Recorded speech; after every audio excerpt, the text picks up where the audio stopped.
Gênesis e Apocalipse. A criação como mistério de Cristo. Meus amigos, este é um canal missionário independente. Não pedimos Pix, Superchat ou qualquer ajuda financeira. Só pedimos seu like, que compartilhe com seus amigos e parentes, faça sua inscrição e comentário. Isso nos ajudará ao crescimento do canal. E semear a palavra sagrada não é religião, é fé e amor, irmãs e irmãos de fé, buscadores e buscadoras da verdade. Pessoas de boa vontade, exploremos juntos esse maravilhoso mistério. A Bíblia como um arco. Quando abrimos a Bíblia, deparamos-nos com um livro que não é uma coleção desconexa de textos, mas uma unidade orgânica, um grande drama em 4 atos: criação, queda, redenção e consumação. O que une esses atos não é apenas uma narrativa histórica, mas uma pessoa. Do Gênesis ao Apocalipse, encontramos o fio condutor da revelação divina, e esse fio é Cristo. Muitos leem o Gênesis como um mero relato de origens físicas e o Apocalipse como uma previsão caótica do fim dos tempos. Contudo, a teologia bíblica nos convida a enxergar algo muito mais profundo. O início e o fim estão intimamente ligados, e ambos apontam para o mistério da criação por meio da palavra. A criação não foi apenas um ato físico, mas um mistério centrado na figura do Messias. Planejado antes da fundação do mundo, a Escritura nos revela que tudo foi criado por Ele, para Ele, e que tudo será consumado nele.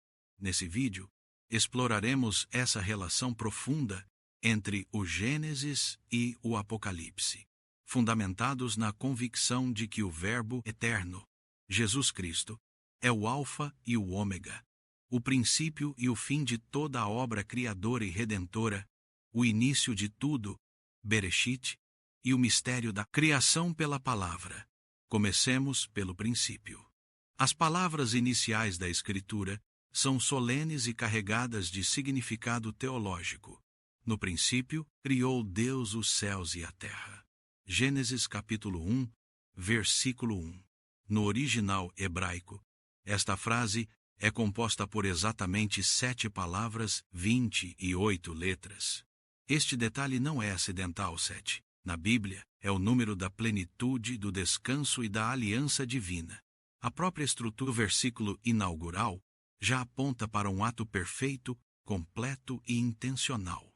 O verbo usado para criou é bara, um termo que na Escritura é utilizado exclusivamente para a atividade criadora de Deus. Ele não significa fazer a partir de matéria pré-existente, como um artesão, mas criar ex nihilo, ou seja, do nada. Percebe isso? Deus criou todas as coisas, do nada. Apenas a palavra é a matéria-prima de toda a criação de Deus. Pelo poder da sua palavra, tudo gerou. Isso nos ensina que a criação não é uma emanação da divindade panteísmo, nem fruto do acaso, mas um ato soberano de vontade divina. E qual foi o instrumento desse ato criativo? A palavra Deus falou. E o que não existia passou a existir. O Salmo 33 nos lembra. Pela palavra do Senhor foram feitos os céus, e todo o exército deles, pelo sopro da sua boca. O autor do Gênesis nos mostra um Deus transcendente que, por sua palavra, ordena o caos e estabelece a vida. Este é o primeiro grande mistério. A criação como um ato de fala divina, um decreto de amor e poder. No entanto, a teologia cristã, iluminada pelo Novo Testamento, revela que a palavra criadora não é uma força impessoal, mas uma pessoa divina. O apóstolo João nos dá a chave hermenêutica para compreendermos Gênesis. No princípio era o Verbo, e o Verbo estava com Deus. E o Verbo era Deus. Ele estava no princípio com Deus. Todas as coisas foram feitas por ele, e sem ele, nada do que foi feito se fez. João capítulo 1, versículos 1 a 3. O Verbo, o Logo, é Cristo.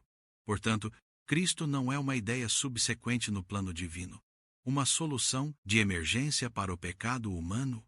Antes, ele é o agente da criação. Paulo corrobora esta verdade com ainda mais clareza ao escrever aos Colossenses: porque nele foram criadas todas as coisas que há nos céus e na terra, visíveis e invisíveis. Tudo foi criado por ele e para ele. E ele é antes de todas as coisas. E todas as coisas subsistem por ele. Colossenses capítulo 1, versículos 16 e 17. Assim, o mistério da criação revela: se Deus o Pai cria por meio do Filho o Verbo eterno, no poder do Espírito Santo. Gênesis capítulo 1, versículo 2. A criação é uma obra trinitária. O mundo não é o resultado de um mecanismo cego, mas a expressão da mente e do amor do Criador, que desde o princípio tinha em vista a manifestação de sua glória em Cristo. Vamos até a consumação, Apocalipse e a nova criação em Cristo. Se o Gênesis nos apresenta o início dessa história, o Apocalipse nos apresenta o seu glorioso fim, e o que vemos no último livro da Bíblia, não o aniquilamento da criação, mas a sua recriação, restauração e plenitude. Não importa se você não crê. É assim que será. Veja como João nos descreve a visão final. E vi um novo céu e uma nova terra. Porque já o primeiro céu e a primeira terra passaram. Apocalipse capítulo 21, versículo 1. Esta nova criação não é uma simples reforma da antiga, mas uma transformação radical, onde a maldição do pecado e da morte é completamente removida.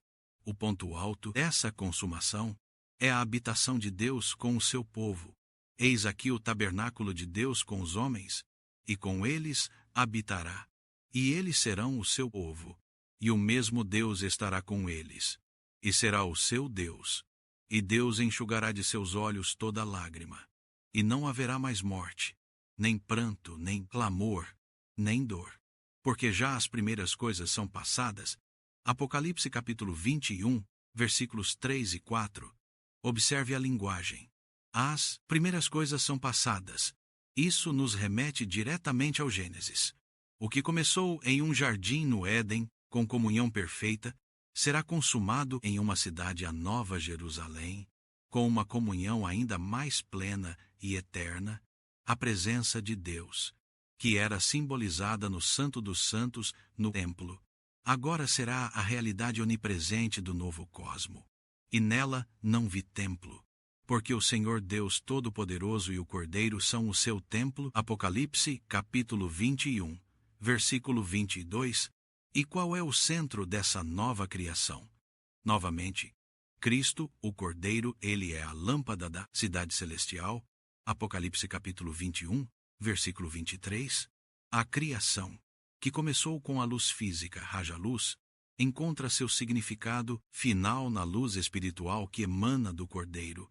O fim é a plena revelação e comunhão com aquele que foi o princípio. É revelador que aquele que está assentado no trono no Apocalipse diga: eis que faço novas todas as coisas. Apocalipse capítulo 21, versículo 5. Esta é a obra de recriação. A mesma voz que falou em Gênesis 1 e trouxe o universo à existência, agora fala e traz uma nova criação. Uma onde o pecado e a morte não têm mais lugar. O mistério de Cristo, do princípio ao fim. Chegamos então ao coração da nossa meditação.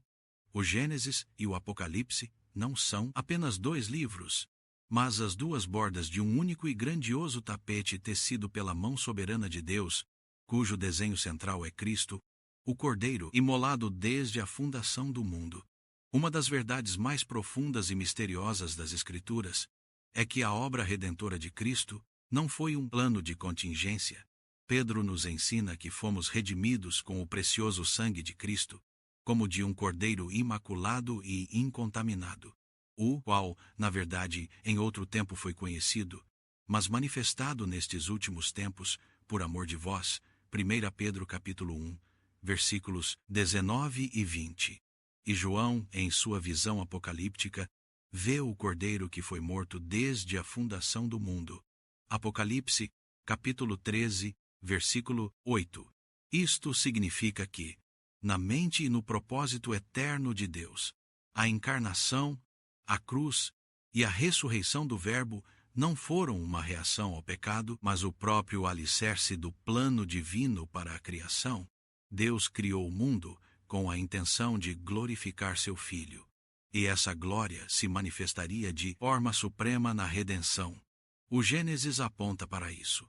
A promessa da semente da mulher, que esmagaria a cabeça da serpente, Gênesis capítulo 3, versículo 15, é a primeira luz do Evangelho.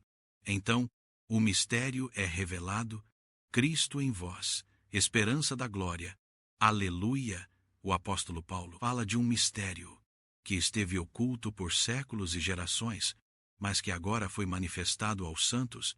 Ele escreve: o mistério que esteve oculto desde todos os séculos, que é Cristo em vós, esperança da glória. Colossenses capítulo 1, versículos 26 e 27. Este mistério é a chave que conecta todas as coisas. Em Gênesis, Deus cria o homem à sua imagem para habitar com ele. A queda quebra essa comunhão. No restante do Antigo Testamento, vemos sombras e tipos que apontam para um Redentor, e finalmente o mistério é desvendado em Cristo. Ele é o Emanuel, Deus conosco. Ele é a imagem perfeita do Deus invisível. Colossenses capítulo 1, versículo 15. A plenitude da revelação, a criação, a queda, a lei, os profetas, tudo converge para ele e encontra seu cumprimento nele. Ele é o Alfa e o Ômega. Perceba a soberania de Cristo sobre a história. E no Apocalipse, Cristo se revela como o Senhor soberano da história.